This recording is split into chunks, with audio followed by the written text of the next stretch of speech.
Ampifaliana tompoko lasy tompoko vavy no tsy dia nantokatrano amin'ity arivany alatsinainy ao anatin'ny fandarana kolosport eto amin'ny fahitalavitra ity ary dia manao tsara aba ho antsika rehetra ihany koa.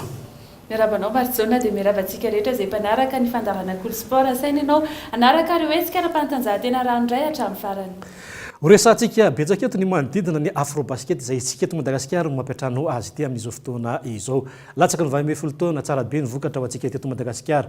Nandresan'ny ekipan'ny Mali sy ny ekipan'ny Benin tao anatin'izay andro rovo voalohany izay amin'ny alarobia tsika niatrika ny lalao fahatelo. Mazava ho azy zany nidingana aloha hatreto fa efa tafiakatra ny amin'ny lalao miakatra isika. Eo ihany koa ny resaka momba ny baolina kitra izay nivoahan'ny Knapsa Sport solitelantsika teto Madagasikara tamin'ny ekipa tany La Réunion tamin'ny fantakanan'ny tir au but efatra no roa ary ny fananam-pirenena izay natao ho an'ny aikido sy ny ayady taekwondo izay lasa ny ampitan-dranomasina ny kickboxing izay hiatrika ihany koa ny fananam-pirenena amin'ny fidinana tompontan-keran-tany izay atao any Italia ny fafitoka hatramin'ny 15 ny volana septambra ho avy izao. Tompoko lasy tompoko vavy manasanao anjoy izany hatramin'ny farany.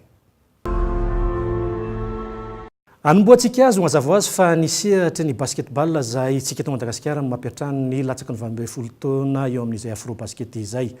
Tsara ny vokatra ho antsika teto Madagasikara ary omenantsika eto ny mahakasika ny portrait an'izy ireo ary zava-dehibe tokoa ny tsodrano avy any amin'ny filoham-pirenena satria dia nitondra vokatra tsara ho an'ny ekipa-pirenena malagasy izany tsodrano zava-mahery izany. Nitarika eo amin'ny ay Madagasikara ankehitriny mandritra ny fiadinan'ny tompon-dakana Afrika ho an'ny latsaky ny 12 taona zazalahy tanterahany etsy amin'ny lapan'ny fanatanjahantena Mahamasina ankoatr'izay ihany koa dia tosa teto Madagasikara ny fifidianana ny filohan'ny FIBA vaovao avy hatrany dia ho arahantsika ny andindiny mahakasika andreo.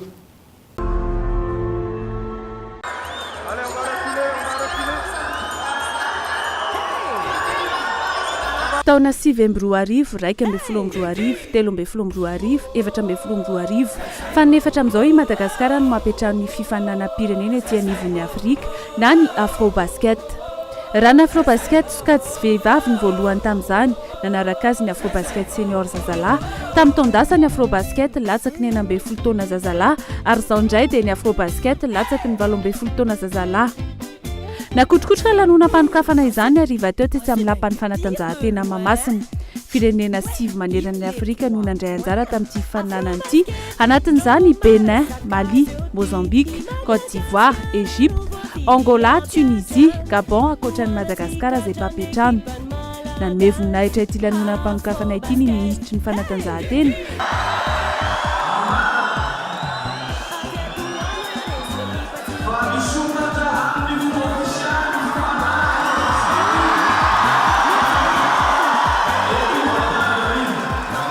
Ary nanokatra izany tamin'ny fomba ofisialy taorian'ny filaharan'ny sainam-pirenen'ireo firenena 7 mandray anjara.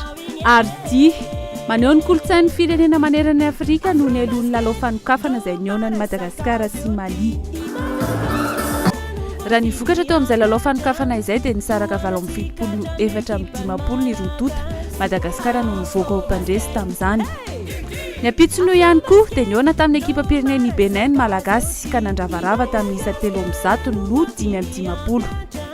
Tsara fanombohana arak'izany ny ekipa-pirenena malagasy amin'ity fiadiana tompon-dakana Afrika sokajy zazalahy latsaky ny 12 taona izay tanterahany etsy amin'ny lapan'ny fanatanjahantena Mahamasina ity satria fandresena indroa taona tanatin'ny fihaonana indroa misesy no azony hatreto.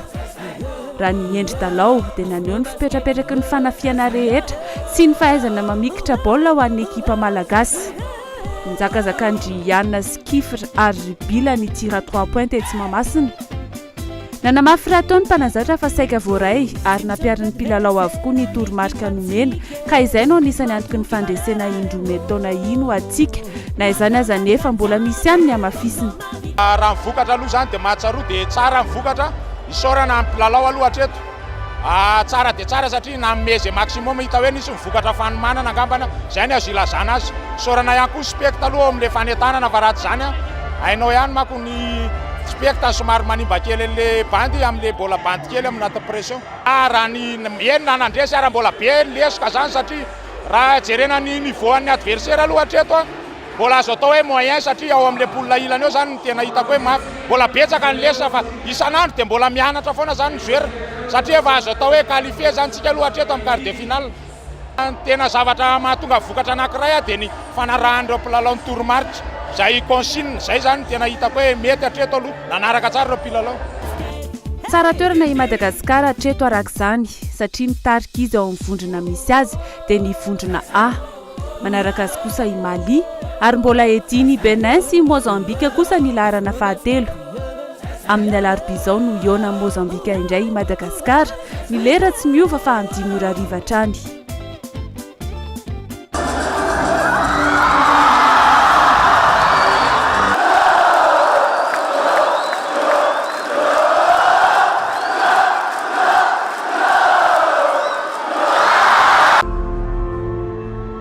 Na dia tsy misy ny fitiliana ny resaka momba ny taona zay eto Madagasikara dia manaja ny latsaky ny 12 taona eo amin'ny taranja basketball amin'ny ity fanana ny afrobasket ity isika eto Madagasikara.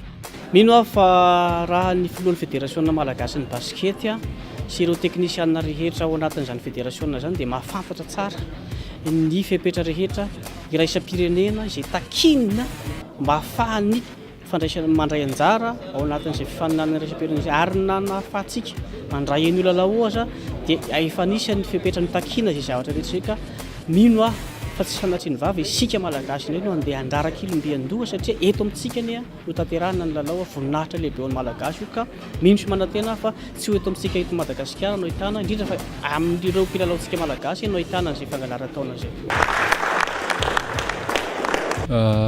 Raha hiatrika an'izao fimanana izao dia efa vonona tsara satria efa volana maromaro izay nanaovana préparation dia efa vonona tsara na ny ara-batana na ny ara-tsaina sady efa nahazo tsodranaovana amin'Andriamantoa koa dia efa isorana anazy zay zany.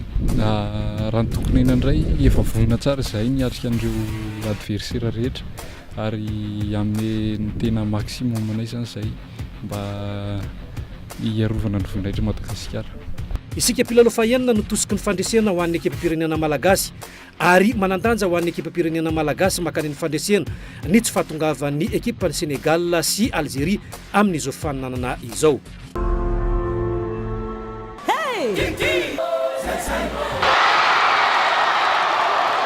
Anana no avy ny ekipam-pirenena malagasy eo amin'ny fiadina ny tompon-dakany Afrika latsaky ny 12 taona na ny afrobasket zay totosaina etsy amin'ny lapany fanatanjahantena etsy Mahamasina. Reto avy ireo mandrafitra ny ekipam-pirenena malagasy amin'ny ity faninanana ity. Eo Randriamampionina Eli teraka tamin'ny 20 Jolay 7.7 mirefy 2 metatra sy 7.20 milanja 5.20 kilao. Rajaniaina Orlando teraka tamin'ny 12 volana Jona 7.7 mirefy 2 metatra sy 7 milanja 2.70 kilao. Gilbert Kevin teraka tamin'ny 20 volana Novambra 9.7 2 metatra sy 10 centimetatra milanja 10 kilao. Izy no anisan'ny lava indrindra amin'ny ekipam-pirenena malagasy ity ary hoanana ny hoaviny tokoa amin'izay sehatry ny basketball izay.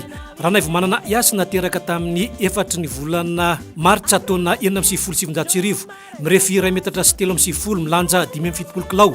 Raha manampy soa Edi Franco teraka tamin'ny 7 volana Janoary 7.7 2 metatra sy 5.20 milanja 70 kilao. Raha Tiarivo Livio teraka tamin'ny 4 volana Aprily 9.7 mirefy 2 metatra sy 10 milanja 5.70 kilao izay mila ravinahitra any La Frantsa ny ankehitriny. Raha Kotarso Ahmed teraka tamin'ny 10 volana Août 9.7 2 metatra sy 10 milanja 2.70 kilao. Tsiaraso Brian Delors teraka tamin'ny 9 volana Jona 9.7 mirefy 2 metatra sy 2.70 milanja 20 kilao. Raha Parjuelina Kiady Mahery teraka tamin'ny 1 volana Mai 7.7 mirefy 2 metatra sy 5.70 milanja 2.70 kilao. Raha kotomanana Aina Leonel teraka tamin'ny 12 volana Aprily taona 9.7 mirefy 2 metatra sy 7.70 milanja 5.70 kilao. Raha Zana Mahenina Kiady mirefy 2 metatra sy 3.20 izay monina any La Frantsa ary manampy ny ekipam-pirenena malagasy amin'izao fotoana izao. Eo ihany koa Rakotomalala Ianna izay any ampitan-dranomasina ihany koa no itoerany izay mirefy 2 metatra sy 3.70. Ireo ny ekipam-pirenena malagasy miaro ny voninahim-pirenena tanteraka izy ireo ankehitriny satria dia amin'izay fanana roa efa natrehany izay dia nivoaka ho mpandresy hatrany ny ekipam-pirenena malagasy nanoloana ny ekipan'ny Mali sy Benin. Raima Boussaeska no filohan'ny tantana ny Fédération raisam-pireneny basket aty Afrika na ny FIBA Afrika teo aloha nosoloan'ilay filohan'ny Fédération maliana Amanyang ny toerany. Lany nandritra ny fifidianana natao nandritra ny fivorim-be na kongresy ny FIBA Afrika natao teto amintsika teny amin'ny Centre de Conférence Internationale Ivato na ny CCI ny faraika amin'ny telopolo sy voalohan'ny volana aogositra ho avy izao ity mpitantana ny FIBA Afrika vaovao ity. Tsy niova kosa ny sekretera jeneraly fa mbola ilay ivoariana Alphonse Bile ihany. Toraka izany ihany koa ny toeran'ny komisiona teknika izay mbola i Monjourao Fayane no miandraikitra izany. Tsy nisy olom-baovao koa ny teo amin'ny komisiona ny fifaninanana. I Kodamara Fondé kosa no miandraikitra ny toerana voan'ny fironina roa vaovao eo anivon'ny birao fohy be ny FIBA Afrika. Arak'izany dia hiasa mandritra ny 5 taona ny birao vaovao izay manomboka amin'ity taona 2012 ity hatramin'ny taona 2012. Tanjon'ny birao vaovao kosa ny ampivelatra sy ampiroborobo hatrany ny basket aty Afrika. Eo koa ny fampiarana ny fitantanana mangarahara raha araka nambara ny tompon'andraikitra. Makasika ny taranja kickboxing kosa indray dia efa natin'ny fanomanantena tanteraka ny ekipa pirenena malagasy izay hiatrika ny fediana tombon-daka eran-tany tanterahana ny Italia. Zava-dehibe tokoa ny aiady kickboxing ity fananana ity ary dia anisy lalao-tsapa ho azy ireto. Ny zokony ny fanindrina tamin'ny Rio zandriny. Teo ny voatazona ho an'ny ekipa pirenena malagasy izay anisany andeha eo amin'ny 20 menada eo no andrato lalao any Italia ary zava-dehibe ho antsika tokoa ny mandrafitra izay ekipa pirenena izay. Hiditra ao amin'ny sehatra matianina ihany koa ity kickboxing ity ary fantatra fa mpilalao 4 amin'ny rahalahy no andeha andrato lalao ao anatin'izay rehetra izay. Andeha rahantsika fanampanazavana mahakasika izany. Niatrika lalao tsapa ny ekipa pirenena malagasy eo amin'ny aiady kickboxing sokajy zandriny izay hiatrika ny fedina ny tompon-daka eran-tany izay atao any Italia ny fafitoka hatramin'ny 17 ny volana septambra ho avy izao. Raha ny vokatra teo amin'ny sokajy zazavavy dia nahagaga ny rehetra ihany ny faharesena nahazo ny Muratina nanolona ny Faratina izay Muratina raha tsy ivona dia tompon-daka ny Afrika tamin'ny tito pilalaovana 2014 ity.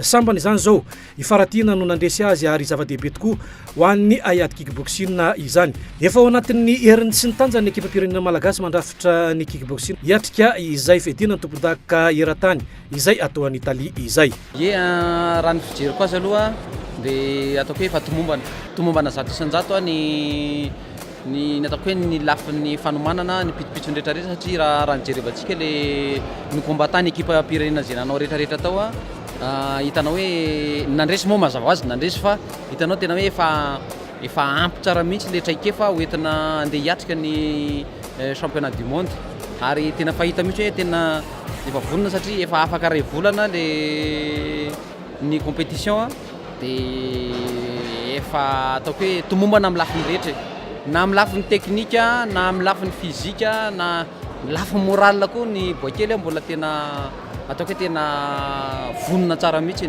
dia mino aho fa hitondra vokatra tsara tsika. Mandrasan'ny rehetra kosa ny feonana teo amin'ny naval sy commando ary ny fahitana azy raha ny mpitsara telo anjorony dia nanome ny fandresena ho an'ny commando nefa tsy izay ny vokatra farany fa ady sala zany ny feonana teo amin'ny naval sy commando tamin'iny lalao tsapa iny. Saika nisongadina avokoa ireo mpilalao sangany ao anatin'ity sokajy zandriny ity toan'ny Ritsiory, Herbeli, Rojo Lalaina, Julien. Efa nanambara ihany koa ny filohan'ny Fédération malagasy fa isy ny ady ho an'ny isehatra iraisam-pirenena idirana ao anatin'ny matianina izay andresan'ny Alain Severin, Rojo Lalaina ary Julien Anjara ao anatin'izay fananana izay. Zany hoe ny tsena arabaritra eto no resahana ka anisan'ny faninana ao anatin'izany ihany koa any Gabon isika eto Madagasikara.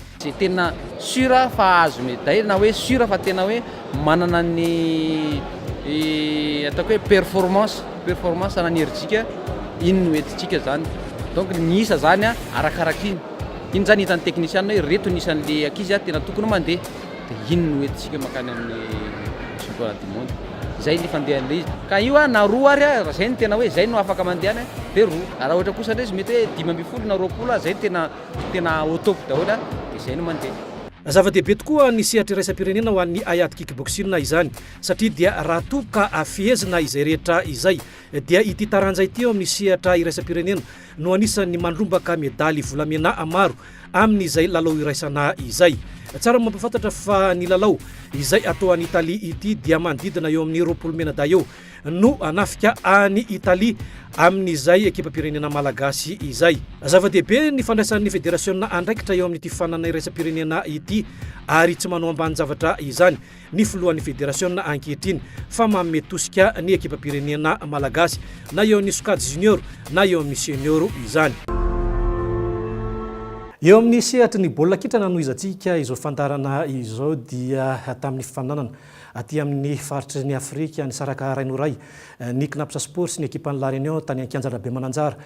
Herinandro taty aorianan'io ny lalao miverina izay nivoahan'ny Knapsa Sport mpandresy tamin'ny fandakana ny tiro but 4-2.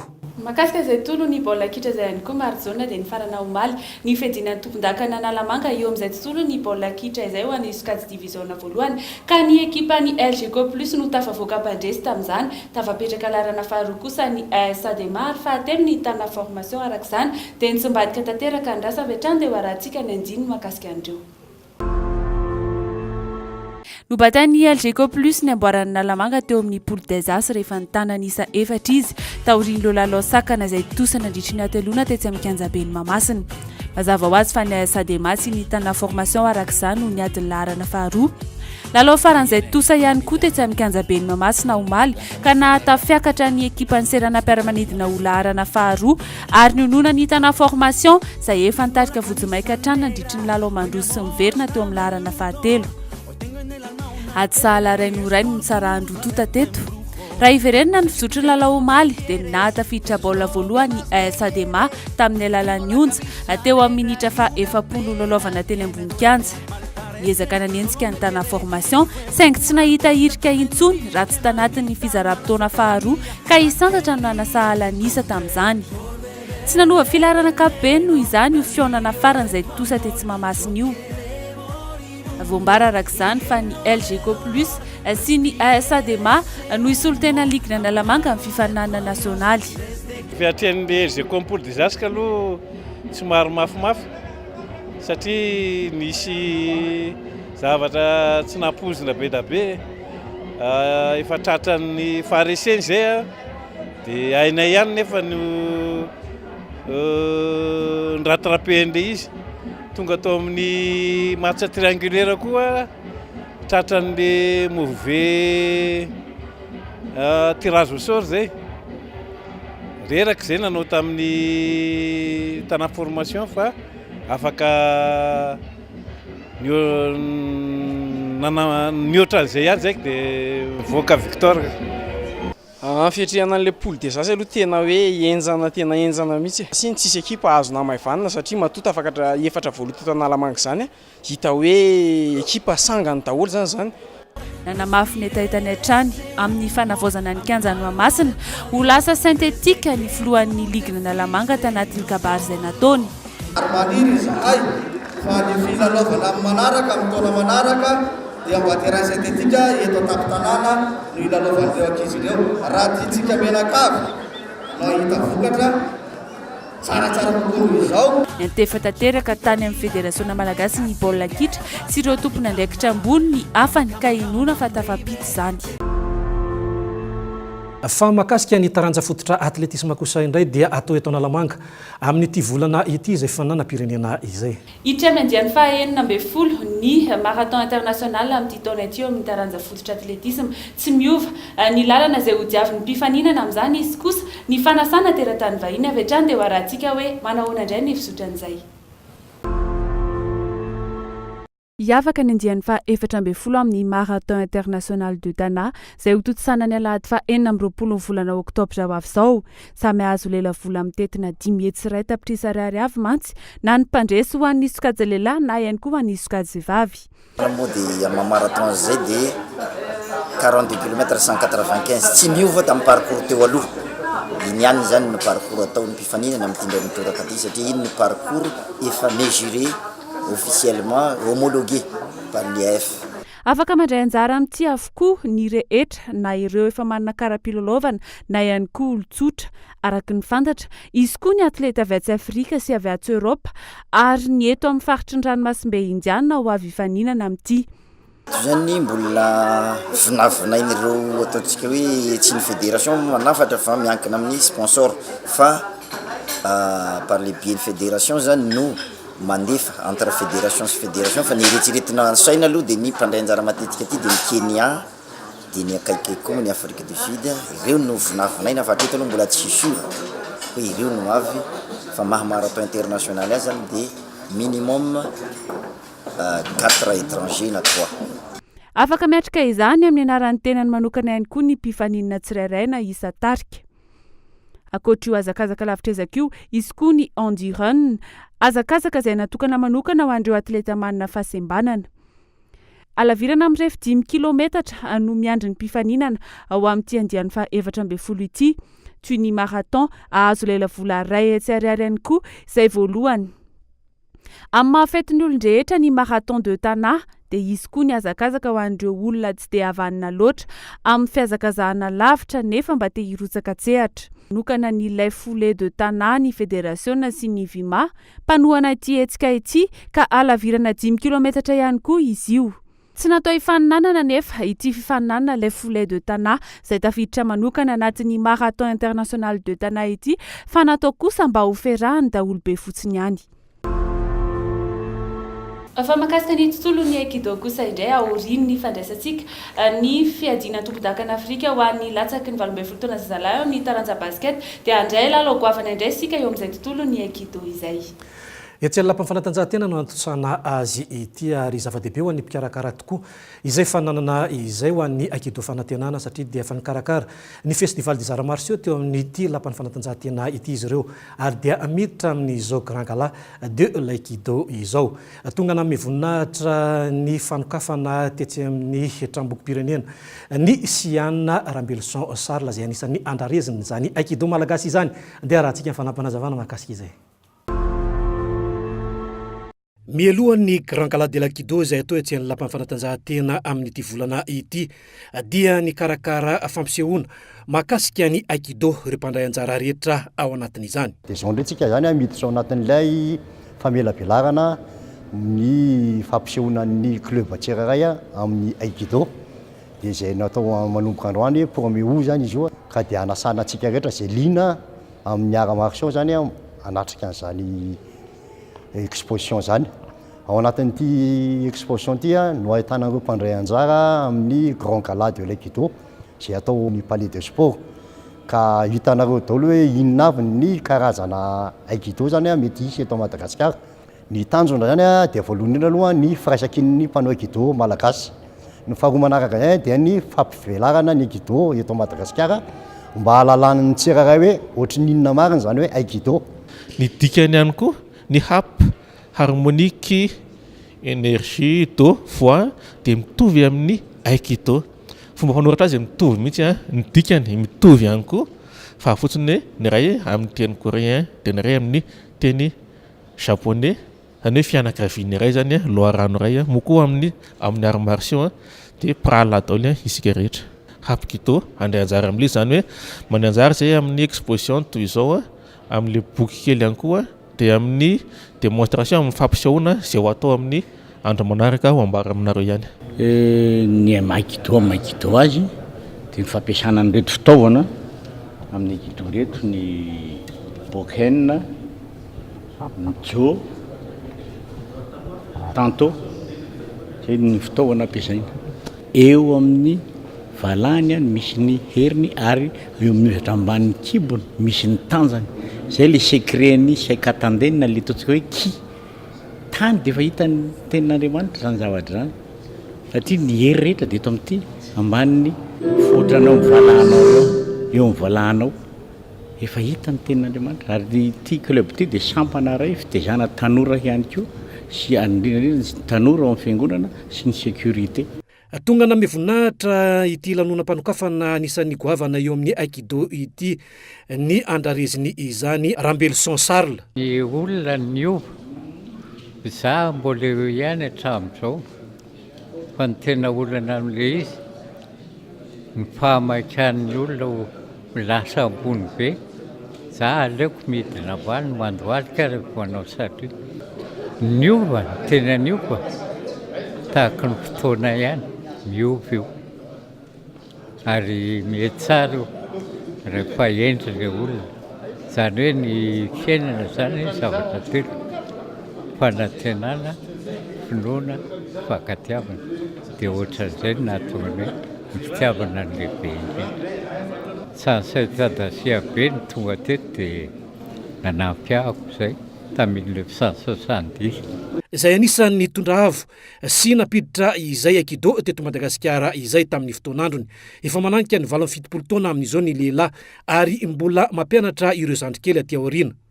Teny omenan'ilay zanaka hifankaty bebe kono izao ary nrahasoa azy rehetra. Betsaka ny fanantenana ho an'ny aikido eto Madagasikara satria dia manana ny fahaiza-manao eo amin'ny sehatra anatiny sy ivelany indrindra fa eo amin'ny sehatra iraisam-pirenena ihany koa ny mpikatroka malagasy. Mifarana treto platsovavy ny fotoana izay niarahana manodidinao tany tokantrano tany isaorana ianao nanaraka ny fandarana Kolosport hatramin'ny farany.